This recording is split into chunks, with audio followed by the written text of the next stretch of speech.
ನಮಸ್ಕಾರ ಎಲ್ಲ ನನ್ನ ಹಿತೈಷಿಗಳಿಗೆ. ನಾನಿವತ್ತೊಂದು ದಿಢೀರ್ ಅಂತ ಬೆಳಗ್ಗಿನ ತಿಂಡಿ ಮಾಡ್ತಾಯಿದ್ದೀನಿ. ದಿಢೀರ್ ಅಂತ ಮಾಡ್ಬೋದು, ತುಂಬ ಏನು ಲೇಟ್ ಆಗೋದಿಲ್ಲ. ನಾನಿವತ್ತು ನಿಮಗೆ ಮಾಡಿ ತೋರಿಸ್ತೇನೆ. ಇವಾಗ ಎಲ್ಲರಿಗೂ ನನ್ನ ವಿಡಿಯೋ ಇಷ್ಟ ಆದರೆ ನೀವೊಂದು ಲೈಕ್ ಮಾಡಿ.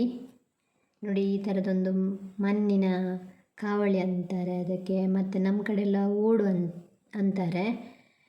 ನೋಡಿ, ಈ ಥರ ಇರ್ತದೆ ಇದು ಗ್ಯಾಸಲ್ಲಿ ಕೂಡ ಮಾಡ್ಬೋದು. ಗ್ಯಾಸಲ್ಲಿ ಕೆಲವರು ಆಗೋದಿಲ್ಲ ಅಂತ ಹೇಳ್ತಾರೆ, ಆಗ್ತದೆ, ಏನು ಇದಾಗೋದಿಲ್ಲ, ಅದಕ್ಕೇನು ಆಯಿಲ್ ಏನು ಬೇಕಾಗಿಲ್ಲ. ನೋಡಿ, ಈ ಥರ ಇರ್ತದೆ. ತುಂಬ ಚೆನ್ನಾಗಿ ಬರ್ತದೆ. ಇದರಲ್ಲಿ ಬೆಳಿಗ್ಗೆ ನಾವು ದಿಢೀರ್ ಅಂತ ಮಾಡ್ಬೋದು. ಒಂದು ಸ್ಪೂನಷ್ಟು ಹಿಟ್ಟು ತೆಗೊಂಡು ಹಾಕಿದ್ದೇನೆ. ಇವಾಗ ಸ್ವಲ್ಪ ಬಿಡಿಸಿದರೆ ಸಾಕು. ಈ ಥರ ಮಾಡಿ ಮುಚ್ಚಿಡಬೇಕು. ಅದಕ್ಕೆ ಇವಾಗ ನಾವು ಮುಚ್ಚಳ ಮುಚ್ಚಬೇಕು. ಮುಚ್ಚಳ ಮುಚ್ಚಿದರೆ ಬೇಗ ಬೇಯುತ್ತದೆ. ಇದು ಬೇಯ್ತಾ ಇರುತ್ತೆ. ನೋಡಿ, ನನ್ನ ವಿಡಿಯೋ ಇಷ್ಟ ಆದರೆ ಲೈಕ್ ಮಾಡಿ, ಸಬ್ಸ್ಕ್ರೈಬ್ ಮಾಡಿ. ನೋಡಿ, ಇದು ನಾನು ದೋಸೆ ಅಕ್ಕಿ ತಗೊಂಡಿದ್ದು ರಾತ್ರಿ ಎಲ್ಲ ನೆನೆಸಿಟ್ಟಿದ್ದೇನೆ. ಇದಕ್ಕೆ ಒಂದು ಮುಷ್ಟಿಯಷ್ಟು ಅನ್ನ ರಾತ್ರಿ ಉಳಿದಿರ್ತದಲ್ಲ, ಅದನ್ನು ಹಾಕಿ ರುಬ್ಬಿಕೊಂಡಿದ್ದೇನೆ ಬೆಳಿಗ್ಗೆ.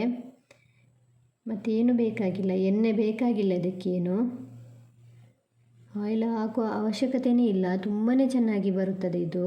ನೋಡಿ, ಈ ಥರ ಬರುತ್ತದೆ. ನೋಡಿ, ಎಷ್ಟು ಸ್ಮೂತ್ ಇದೆ. ನೋಡಿ, ಮಕ್ಕಳು ಕೂಡ ಇಷ್ಟಪಟ್ಟು ತಿಂತಾರೆ. ಅದಕ್ಕೆ ಕೋಳಿ ಪದಾರ್ಥ ಇದ್ದರೆ ತುಂಬ ರುಚಿಯಾಗಿರ್ತದೆ. ಏನು ಇದಾಗೋದಿಲ್ಲ. ಕೆಲವರೆಲ್ಲ ತೆಂಗಿನಕಾಯಿ ಎಲ್ಲ ಹಾಕ್ತಾರೆ, ಅದು ಹಾಕಿದರೆ ಅದರ ತಲೆ ಇಟ್ಕೊಂಡು ಕಪ್ಪಾಗಿ ಬಿಡುತ್ತದೆ. ಅದೇನು ಬೇಕಾಗಿಲ್ಲ, ತುಂಬ ರುಚಿಯಾಗಿರುತ್ತದೆ. ಈ ಥರನೇ ಮಾಡಿದರೆ ತುಂಬ ರುಚಿಯಾಗಿರುತ್ತದೆ. ಇವಾಗ ಇದು ಆಗಿದೆ ನೋಡಿ, ನಿಮಗೆ ತೆಗೆದು ತೋರಿಸ್ತೇನೆ. ಈ ಥರ ತೆಗಿಬೋದು. ಇದು ತುಂಬ ಸುಲಭ ಇದೆ, ಏನು ಕಷ್ಟ ಏನಿಲ್ಲ. ಬೆಳಿಗ್ಗೆ ಏನು ರಪ ಮಾಡ್ಬೋದು ನಮಗೆ ಬೆಳಗಿನ ತಿಂಡಿ. ನನ್ನ ವಿಡಿಯೋ ಇಷ್ಟ ಆದರೆ ನೀವು ಒಂದು ಲೈಕ್ ಕೊಡಿ, ಸಬ್ಸ್ಕ್ರೈಬ್ ಮಾಡಿ, ಮತ್ತು ಕಮೆಂಟ್ ಮಾಡಿ. ನೋಡಿ, ಹೀಗೆ ತೆಗಿಬೇಕು. ಎಷ್ಟು ಸುಲಭ ನೋಡಿ, ಎಷ್ಟೊಂದು ಸುಲಭ. ಬೆಳಿಗ್ಗೆ ದಿಢೀರ್ ಅಂತ ಆಗ್ತದೆ. ಅದಲ್ಲದ್ರೆ ಇದಕ್ಕೇನು ಆಯಿಲ್ ಏನು ಹಾಕೋ ಹಾಗಿಲ್ಲ. ತುಂಬಾ ಒಳ್ಳೆಯದು, ಎಲ್ಲರೂ ತಿನ್ಬೋದು. ನನ್ನ ವಿಡಿಯೋವನ್ನು ನೀವೆಲ್ಲರೂ ಇಷ್ಟಪಟ್ಟು ಲೈಕ್ ಮಾಡಿ, ಸಬ್ಸ್ಕ್ರೈಬ್ ಮಾಡಿ, ನನಗೆ ಸಪೋರ್ಟ್ ಮಾಡಿ. ನೋಡಿ, ಇವಾಗ ಇನ್ನೊಂದು ಹಾಕಿ ತೋರಿಸ್ತೇನೆ ನಿಮಗೆ. ಹೀಗೆ ಮಾಡಿ ಸ್ವಲ್ಪ ಬೇಯಿಸಿದರೆ ಸಾಕಾಗ್ತದೆ. ಈ ಥರ ಸ್ವಲ್ಪ ಬಿಡಿಸಿ ಮುಚ್ಚಳ ಮುಚ್ಚಬೇಕು. ನಮ್ಮ ಹಳ್ಳಿ ಕಡೆ ಎಲ್ಲ ತುಂಬ ಇಷ್ಟಪಟ್ಟು ತಿಂತಾರೆ ಇದನ್ನು. ಯಾಕೆಂದರೆ ಅದಕ್ಕೆ ಆಯಿಲ್ ಏನು ಹಾಕಲಿಕ್ಕೆ ಇಲ್ಲಲ್ಲ, ತುಂಬ ಒಳ್ಳೆಯದು.